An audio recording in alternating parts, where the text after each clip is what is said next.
প্রতি বছরই অনলাইনে থাকা কোটি কোটি ব্যক্তিগত তথ্য ও অ্যাকাউন্ট হ্যাকারদের হাতে চলে যাচ্ছে। তবে সাম্প্রতিক বছরগুলোতে এটি আরও ভয়াবহ হয়ে উঠেছে। 2023 সালের তুলনায় 2024 সালে অনলাইন তথ্য ফাঁস প্রায় 8 গুণ বেড়েছে বলে এক প্রতিবেদনে জানিয়েছে সাইবার সিকিউরিটি প্রতিষ্ঠান সার্ফশার্ক। প্রযুক্তি যখন কৃত্রিম বুদ্ধিমত্তা, ক্লাউড সার্ভিস ও ডিজিটাল ইকোসিস্টেমের মাধ্যমে নতুন উচ্চতায় পৌঁছেছে, ঠিক তখনই তথ্য ফাঁস বা ডাটা ব্রিচ বৈশ্বিক উদ্বেগে পরিণত হয়েছে। সার্ফশার্কের সাম্প্রতিক প্রতিবেদনে বলা হয়, 2023 সালে যেখানে বিশ্বব্যাপী প্রায় 73 কোটি অনলাইন অ্যাকাউন্ট হ্যাক ও তথ্য ফাঁস হয়েছিল, সেখানে গত বছর সংখ্যাটি বেড়ে দাঁড়িয়েছে 550 কোটিতে, অর্থাৎ প্রায় 8 গুণ। গড়ে প্রতি সেকেন্ডে 180টির মতো অ্যাকাউন্ট হ্যাক হয়েছে বছর জুড়ে। প্রতিবেদনে বলা হয়েছে, যে কোনো অনলাইন পরিষেবার সঙ্গে যুক্ত ইমেল কিংবা ফাঁস হলে সেটিকে আলাদা একটি হ্যাক হওয়া অ্যাকাউন্ট হিসেবে ধরা হয়েছে। অর্থাৎ একজন ব্যবহারকারীর একাধিক অ্যাকাউন্ট ফাঁস হলেও সবকটিতে আলাদাভাবে গণনা করা হয়েছে।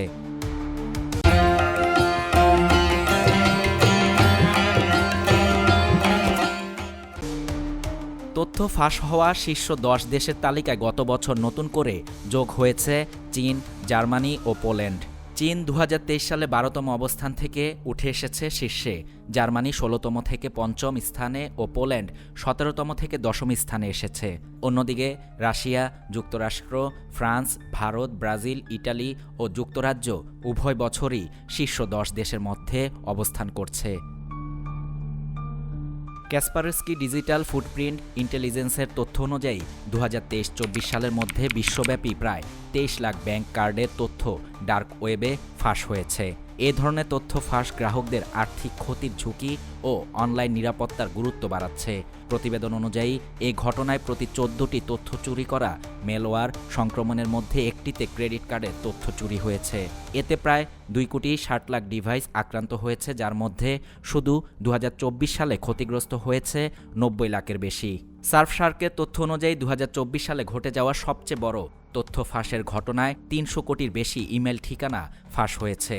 গত বছর সেপ্টেম্বরে একটি গোপন অনলাইন প্ল্যাটফর্মে এ তথ্য প্রকাশ হয়। প্রতিষ্ঠানটির গবেষকরা ফাঁস হওয়া ইমেল অ্যাকাউন্টগুলো বিশ্লেষণ করে দেখেছেন, এর মধ্যে বেশিরভাগ রাশিয়ার। এরপর আছে যুক্তরাষ্ট্র, চীন, জার্মানি ও ফ্রান্সের অ্যাকাউন্ট। তবে হ্যাকারদের দাবি, তারা নতুন করে কোনো তথ্য চুরি করেনি। শুধু পাবলিক ডাটাগুলো এক জায়গায় সংগ্রহ করে প্রকাশ করেছে।